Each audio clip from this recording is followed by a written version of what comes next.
رات گزر گئی تھی، سورج چمک رہا تھا۔ اس نے دیکھا کہ کل وہ اسی جگہ سے گزرے تھے۔ اس نے فاطمہ کو جگایا، وہ ایک دوسرے کا سامنا کرنے سے گھبرا رہے تھے۔ وہ روانہ ہونے کے لیے اٹھے تو دیکھا کہ گھوڑے غائب تھے۔ ادھر ادھر دیکھا، گھوڑے کہیں بھی نظر نہیں آ رہے تھے۔ بلخی کے دل میں یہ ڈر پیدا ہوا کہ اس کے ساتھی آ کر ان کے گھوڑے لے گئے ہیں اور ان دونوں کو بھٹک بھٹک کر پیاسا مرنے کے لیے چھوڑ گئے ہیں، لیکن گھوڑے پانی اور چارے کی تلاش میں دور نکل گئے تھے۔ بلخی گھبرا کر گھوڑوں کی تلاش میں دوڑا اور مایوس اور خوفزدہ واپس آ گیا۔ اس نے فاطمہ کا بازو پکڑا اور پاگلوں کی طرح ایک طرف دوڑ پڑا۔ فاطمہ دوڑتے دوڑتے گر پڑی۔ اس میں تو چلنے کی ہمت نہیں تھی۔ بلخی نے اسے اٹھا کر کندھے پر ڈالا، رقم اور سونے کی تھیلی ہاتھ میں لی اور چل پڑا۔ اس کے دل میں یہی ڈر تھا کہ عمران اور اوریزی قریب ہی کہیں موجود ہیں، اور وہ جب بے حال ہو چکا ہوگا تو وہ آ کر اس سے تھیلی چھین لیں گے اور فاطمہ کو بھی لے جائیں گے۔ چوری کا گناہ گزشتہ رات کا گناہ مل کر چڑیلوں اور بدروحوں کی طرح اس کے ارد گرد ناچنے لگے۔ وہ بیٹھ گیا، فاطمہ کو کندھوں سے اتار کر اس طرح اپنے سینے سے لگا لیا اور بازوؤں میں دبوچ لیا جس طرح بچہ شریروں سے اپنا کھلونا چھپایا کرتا ہے۔ اس نے تھیلی اپنے نیچے رکھ لی۔ وہ عقل و ہوش کھو بیٹھا تھا۔ قاسم، اسے فاطمہ کی سرگوشی سنائی تھی۔ وہ ہوش میں آ گئی تھی۔ پانی، فاطمہ کا منہ کھل گیا تھا، زبان ہونٹوں پر آ گئی تھی۔ فاطمہ کو ہوش میں آتا دیکھ کر بلخی کی ذہنی حالت کچھ سنبھل گئی۔ اس نے فاطمہ کو اپنے سامنے بٹھا لیا اور اس کے کندھے پکڑ کر جھنجھوڑے۔ تم میری بات نہیں سمجھ سکو گی فاطمہ۔ قاسم بلخی نے اپنی زبان میں بولنا شروع کر دیا۔ ہم بلخ کے راستے سے نہیں، خدا کے راستے سے بھٹک گئے ہیں۔ اس راستے سے ہٹ جانے والوں کا یہی انجام ہوتا ہے۔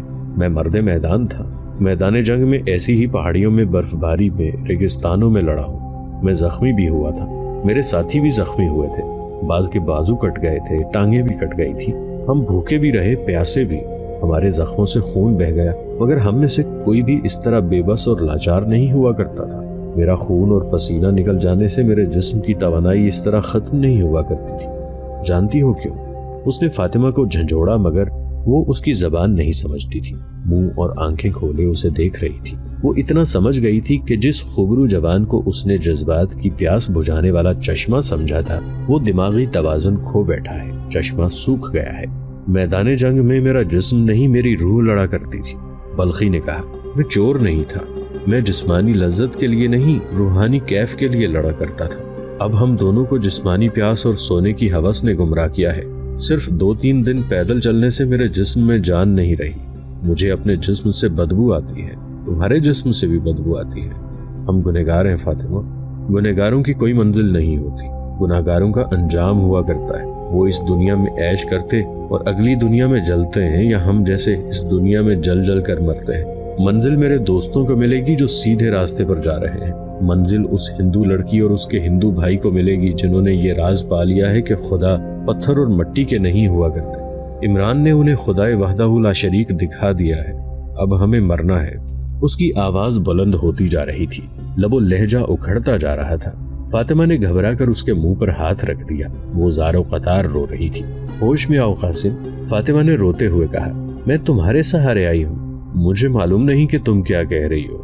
قاسم بلخی نے اپنی زبان میں کہا اور اٹھ کھڑا ہوا، کہنے لگا، آؤ شاید مرنے کے لیے اس سے کوئی بہتر جگہ مل جائے۔ عمران، نظام اوریزی اور رشی چلے جا رہے تھے۔ سفر کے 1.5-2 دن باقی رہ گئے تھے۔ اب راستہ نیچے اتر رہا تھا۔ ان کے گھوڑوں کو راستے میں ایک اور جگہ سے بھی پانی مل گیا تھا، مگر گھوڑوں کی رفتار تیز نہیں ہو سکتی تھی کیونکہ 2 آدمیوں کو ساتھ پیدل چلنا پڑتا تھا۔ دوسری وجہ یہ کہ گھوڑے پہاڑی علاقے میں زیادہ دور تک دوڑنے کے قابل نہیں تھے۔ نظام اوریزی کو بائیں طرف دور نیچے وادی میں 2 گھوڑے کھڑے نظر آئے۔ وہاں کچھ گھاس تھی جو یہ گھوڑے کھا رہے تھے۔ گھوڑوں پر زینیں کسی ہوئی تھی، کوئی سوار نظر نہیں آتا تھا۔ عمران، نظام اوریزی نے عمران سے کہا، تم نے کہا تھا کہ کوئی گھوڑا لیا جائے تو تم اس کے سوار کو قتل کرنے سے بھی گریز نہیں کرو گے۔ وہ دیکھو 2 گھوڑے، اگر میں خواب نہیں دیکھ رہا تو یہ گھوڑے اپنے ہی معلوم ہوتے ہیں۔ عمران نے کہا۔ نیچے اترنے کا راستہ دیکھ کر وہ نیچے اتر گئے۔ قریب جا کر دیکھا، گھوڑے وہی تھے جو قاسم بلخی لے کر بھاگا تھا، مگر وہ کہیں نظر نہیں آ رہا تھا۔ عمران اور نظام اوریزی نے تلواریں نکال لی۔ خطرہ یہ تھا کہ بلخی مقابلہ کرے گا۔ جگہ ایسی تھی کہ وہ گھات سے اٹھ کر اچانک حملہ کر سکتا تھا۔ تلاش کے باوجود بلخی اور فاطمہ نظر نہ آئے۔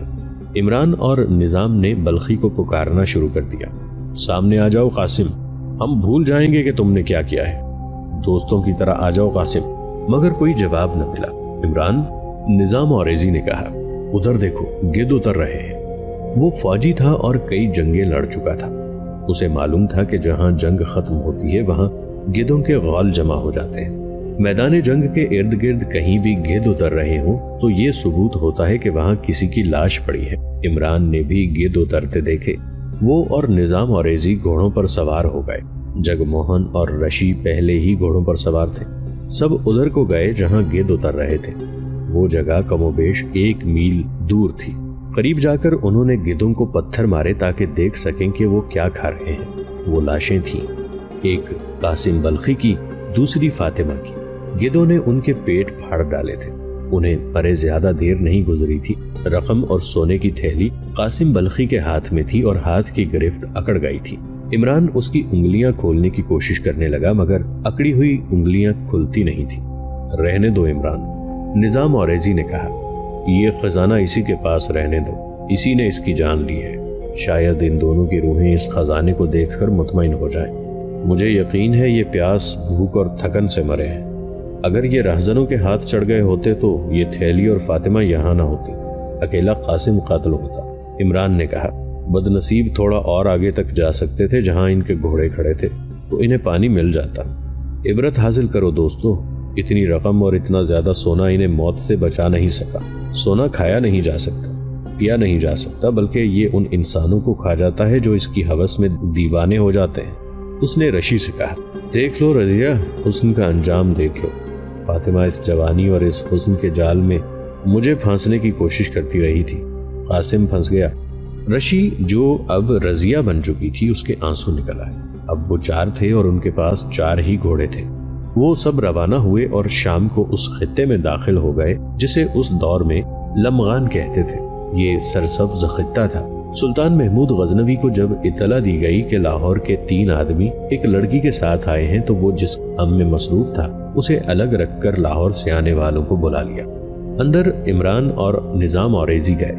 جبار اور رضیہ کا سلطان کے ساتھ کوئی تعلق نہیں تھا۔ عمران نے سلطان کو اپنی پوری کارگزاری سنائی، بٹنڈا کے جاسوسوں کا کارنامہ بھی سنایا اور یہ بھی کہا کہ وہ ایک ہندو لڑکی کو کس طرح انسانی قربانی سے بچا لایا اور اسے اور اس کے بھائی کو مسلمان کر لایا ہے۔ قاسم بلخی کی واردات اور انجام سن کر سلطان محمود کا چہرہ بجھ گیا۔ قوم میں زر اور زن کی جو ہوس پیدا ہوتی جا رہی ہے یہ قوم کو تاریخ سے ناپید کر دے گی۔ سلطان محمود نے کہا، انہی 2 چیزوں نے ہمیں خانہ جنگی میں الجھا رکھا ہے۔ کیا تم یقین سے کہہ رہے ہو کہ راجہ جے پال غزنی پر ضرور حملہ کرے گا؟ پورے یقین کے ساتھ، عمران نے جواب دیا۔ اس کی رسد تباہ ہو گئی ہے لیکن وہاں رسد اور سامان کی کمی نہیں۔ راجہ جے پال اب تک کمی پوری کر چکا ہوگا۔ تمہارے دوسرے ساتھی وہاں کیا کر رہے ہیں؟ سلطان محمود نے پوچھا۔ مجھے صحیح اطلاع ملنی چاہیے کہ وہ کتنی فوج لا رہے ہیں اور کب آ رہے ہیں۔ بھٹنڈا کے آدمیوں کا کارنامہ آپ کو سنا چکا ہوں، عمران نے کہا۔ وہ وہیں کے رہنے والے جوشیلے نوجوان ہیں اور اویس طیب کی نگرانی میں کام کر رہے ہیں۔ اویس ادھر کا رہنے والا ہے اور بھٹنڈا کی ایک مسجد میں امام بنا ہوا ہے۔ راجہ جے پال نے جو ہی کوچ کیا اویس اطلاع بھیج دے گا۔ سلطان صد احترام، نظام اوریزی نے کہا، آپ کسی کے انتظار میں نہ بیٹھیں، تیاری اور پیش بندی ابھی سے کر لیں۔ راجہ جے پال کی باتیں میرے ساتھ بھی ہوئی ہیں اور میری موجودگی میں وہ اپنے سالاروں اور سپہ سالار کے ساتھ جو باتیں کر رہا تھا وہ بھی میں نے غور سے سنی ہے۔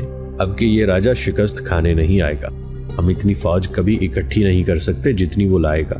مقابلہ 6 اور 1 کا ہوگا۔ ہمیں یہ جنگ بھی گھات اور شبخونوں کے طریقے سے لڑنی پڑے گی۔ جے پال اس خوش فہمی میں مبتلا ہے کہ سلطان سپکتگین کی وفات کے بعد غزنی میں کوئی قابل فوجی قائد نہیں رہا۔ میرے پاس فوج کی کمی نہیں ہونی چاہیے تھی، سلطان محمود نے کہا، لیکن ہماری فوج ریاستوں میں بٹ گئی ہے۔ اسلامی فوج کے سالاروں میں بھی حکمران بننے کی ہوس پیدا ہو گئی ہے۔ وہ اب اسلام کا تحفظ کرنے کے قابل نہیں رہے۔ جب سالار سلطانی کے خواب دیکھنے لگتے ہیں تو ملک و قوم اپنی موت خود ہی مرنے لگتی ہے۔ سلطان محمود غزنوی بلخ اور خراسان کی سلطنت کے انتظامی امور سلجھانے اور انہیں بہتر طریقے سے چلانے میں مصروف تھا۔ اس کی توجہ فوج کی بھرتی اور ٹریننگ پر بھی مرکوز تھی۔ اس نے اسی وقت اپنے سپہ سالار اور دیگر سالاروں کو بلایا۔ فوج کی بالائی کمان اس کے اپنے ہاتھ تھی۔ یقین ہو چکا ہے کہ ہندوستان کے راجوں مہاراجوں کی مشترکہ فوج تیسرے حملے کے لیے آ رہی ہے۔ سلطان نے کہا، کمان پہلے کی طرح راجہ جے پال کی ہوگی۔ اس کی نفری کی تعداد کا علم نہیں ہو سکا۔ میرا خیال ہے کہ 1 لاکھ سے کم نہیں ہوگی۔ ہماری تعداد بہرحال کم ہوگی۔ لاہور میں ہمارے آدمیوں نے اس کی رسد اور سامان کا ذخیرہ جلا دیا ہے۔ اس سے اس کے کوچ میں تاخیر ہو گئی ہے۔ آپ اپنی بد نصیبی کو سمجھتے ہیں۔ آپ اپنی پوری فوج جنگ میں نہیں جھونک سکتے۔ آپ کو کچھ دستے غزنی اور دیگر جگہوں پر رکھنے ہوں گے، کیونکہ ہم جب دشمن کے خلاف لڑ رہے ہوں گے آپ کے بھائی آپ کی پیٹھ پر وار کریں گے۔ یہ ہمارے قومی جذبے کا بڑا ہی سخت امتحان ہے۔ آپ تصور کر سکتے ہیں کہ ہندوؤں کا حملہ کامیاب ہو گیا تو اس کا نتیجہ کیا ہوگا۔ آپ سلطنت غزنی کے نہیں، خانہ کعبہ کے پاسبان ہیں۔ مجھے میرے عالموں نے بتایا ہے کہ ہندو دعوے کرتے ہیں کہ ہندوستان کی سرحد دجلہ اور فرات سے بھی آگے ہے اور اس پر مسلمان قابض ہیں۔ ہندوؤں کو صرف حملہ آور قوم نہ سمجھنا، وہ اپنے ساتھ جغرافیائی دعوے اور باطل مذہب لا رہے ہیں۔ وہ اسلام کے فروغ کو روکنے کے لیے اسلام کے اعصابی مرکز پر وار کرنے آ رہے ہیں۔ آپ اپنی سلطنت یا اپنے گھروں کے تحفظ کے لیے نہیں، خدا کے گھر کے تحفظ کے لیے لڑیں گے۔ آپ کو ایک فائدہ یہ حاصل ہے کہ ہندوؤں کی فوج پر تمہاری دہشت طاری ہے۔ لاہور سے جو 2 آدمی آئے ہیں انہوں نے بتایا ہے کہ ہندوؤں کے پچھلے حملے سے جو فوج بچ کر واپس گئی تھی اس نے اپنے ملک جا کر خوب دہشت پھیلائی تھی۔ اس کا اثر نئی بھرتی پر بھی ہے۔ میں آپ کو دوسرا فائدہ یہ دینا چاہتا ہوں کہ آپ اپنی سلطنت سے دور دشمن کی ریاست کے قریب لڑیں اور میدان آپ کی مرضی اور آپ کی سہولت کا ہو۔